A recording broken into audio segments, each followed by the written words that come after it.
You're listening to the REITE Club podcast, where the focus is all about helping you grow your real estate investment portfolio and live the life you want to live. Come grow with us and join our community at thereiteclub.com. And now your hosts, Sarah Larby and Alfonso Salemi.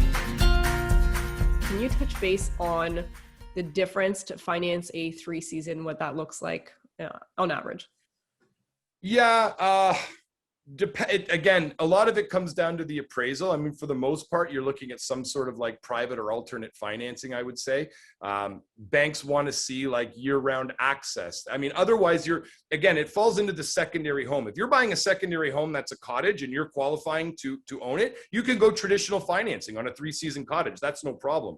They may want some sort of verification on, the well water or water potability test or something like that, but you can get traditional financing. But the challenge sometimes becomes, well, if this property is a 3-season cottage and you want to make it a long-term rental, how is it going to be rented long-term if it's only 3-season? So depending on, again, the type of deal, that can influence whether or not the bank is going to do it, because the bank will say, well, it can't be a long-term rental. It's a 3-season cottage, so we can't do it. But a secondary home, absolutely, that you could buy a 3-season cottage for a secondary home. We sometimes see people self-finance if they have a large HELOC on their owner-occupied home or on a rental or something. You can acquire these properties for cash sometime. I mean, if there's enough on your HELOC, pay the interest only. That's one of the benefits of having a HELOC. If the plan is to rent it out, you get the interest deduction on that. So lots of different ways to structure it. But again, the intention can sometimes be the driving force when it's a 3-season.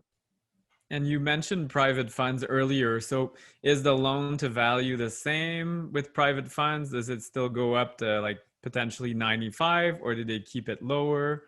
No, well, 95 might be tough on private. I mean, there's people out there that might do it. I don't know whether the numbers would make sense at 95, but you'll see 80% is pretty much the standard. Private lenders are just very much about the resale. That's the private lender, right? All they care about is if what hits the fan, how am I going to get my money back and how quick am I going to sell this house? So location and appraisal is what matters to the lender. So as long as it's in a resellable area, unique type properties are sometimes more expensive, but your traditional cottage or waterfront, yeah, absolutely, private lenders will do it. We're seeing pretty good private lender rates right now. I mean, we're seeing 5%, 6% sometimes, depending on location. So, I mean, these are great rates. These are great rates for first mortgage, especially on like Airbnb type properties. They can really be profitable. What about I know we're really exploring the cottage theme here, but I think it's very pertinent. What about cottages with like no power, no running water? Because I have friends, they have a cottage on a private island or somewhere you only access by boat. Is that easy to finance? Because that sounds a little bit harder. Good question. A little bit harder. You're starting to get into an area of the resale. I mean, that's the banks and the private lenders are about risk. That's what they lend based on. It's on risk. And when you start to get out in island type, off the grid, how quickly can I resell that house? I need such a unique buyer that as a private lender, I don't want, if something happens, I don't want my money to have to sit in a property like that for 4 to 6 months while we find, the specific buyer that wants to live off the grid. And now I'm not saying they're not out there. I mean, sometimes that life, especially amongst all this real estate, seems quite appealing, right? Off the grid, no cell phone, nothing like that. But the financing can be a little bit tricky. Again, we look at things on something like that, maybe at self-financing, if you have equity in existing properties, before we look at private lending. Private lending is more expensive. And I mean, look, equity in existing rentals is something that if you've done investing in the past 5-10 years, you probably have. So coming back and reaccessing the money through existing rentals, it can really help for that stuff, for sure. So that leads me, sorry, Sarah, to another question. So equity in other rentals, what's happening with refinancing? Because I'm hearing from some of the people I know it's taking forever for refis because it's not a priority. I mean, you mentioned it earlier, people need quick closing, they need this and that. A refi is definitely secondary. So can you absolutely. So refi, adding a home equity line of credit, I mean, absolutely, especially, we live in a little bit of a bubble with real estate. We work, mostly with just investors, and investors right now are in just as quick of a rush as the people that are trying to buy, the people that are, have COFs coming up. people that are closing. Why?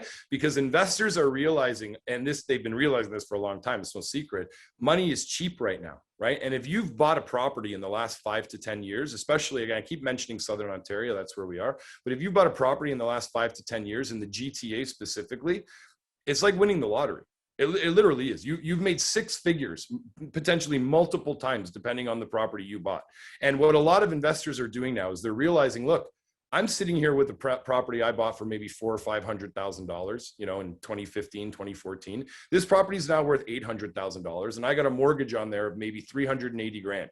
What can I do? Look how well this has worked out for me. I bought this property for 400,000. Now it's worth $700,000-800,000. This has worked out really well. I haven't really, you know, first time investors, a lot of the times they worry about, you know, well, what if I can't rent it out? I mean, I'm sure as multiple time investors, you realize there's no shortage of renters. Like, that's one concern.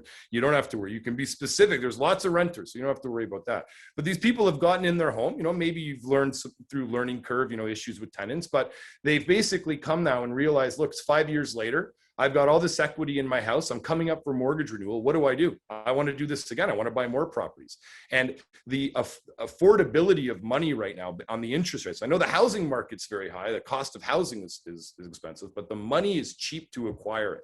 And I'll give you a quick example. So just so the listeners can get an idea here. So if you're buying and I say 500 because it's easy math for me, but if you're buying a $500,000 house in Southern Ontario, okay, which is going to be hard to find, but let's assume you can find something for $500,000, okay?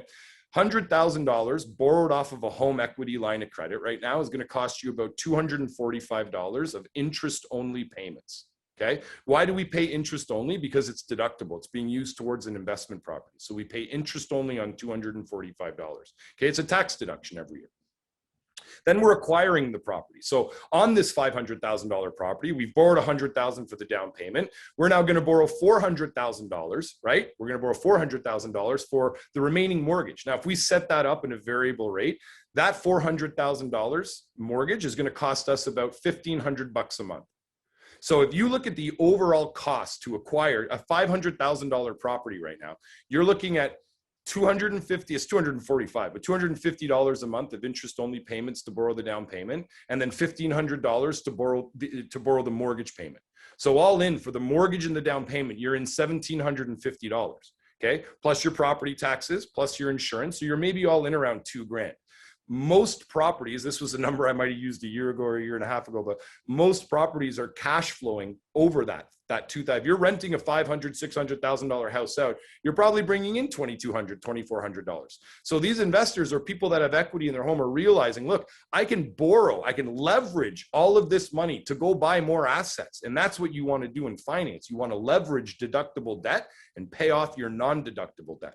So they're coming back and they're acquiring these assets that are covering themselves. And every time they've done this over the past 10 years, they've made money because the market continues to go up and the equity continues to appreciate. So a lot of people, and again, you know, I'm just a lowly mortgage broker in Southern Ontario, but people ask me all the time, what's driving the market? The cost of money, number one. I wouldn't say that's number one, but that's one of the reasons, the cost of money. You know, supply and demand, obviously, there's a shortage of that. You know, people don't realize we're still processing the immigration applications, right? No, the borders are closed, nobody's coming over, but these people, the majority of immigration that's coming over, and if you look at the amount of numbers that are coming, the bulk of them are coming to Southern Ontario. I mean, it's supply and demand. You can just say anything you want about economics, but you can't take away supply and demand. So when you compare cheap money to, you know, supply and demand, and you have people that the only way now these people are really able to acquire properties. I mean, look, it's very tough for first-time buyers now to buy properties. I mean, that's something that's getting lost in this whole shuffle, right?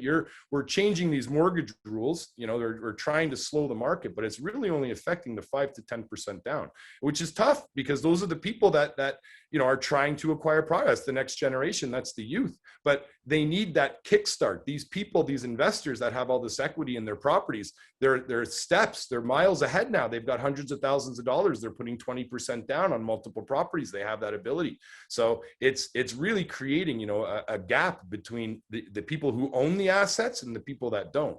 But the money is cheap. It's $2,000 and you could be all in for a $500,000 house that's appreciating at, you know, I dare to say 5 to 10%. I used to be scared to say 5%. I'd tell people 2 to 3%, expecting 5% is a great return.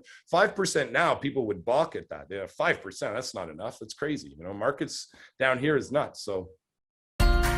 Thanks for listening to the REITE Club podcast and joining our community of real estate investors online at thereiteclub.com, where the focus is about helping you grow. We look forward to seeing you again next week. Thanks from your hosts, Sarah Larby and Alfonso Salemi.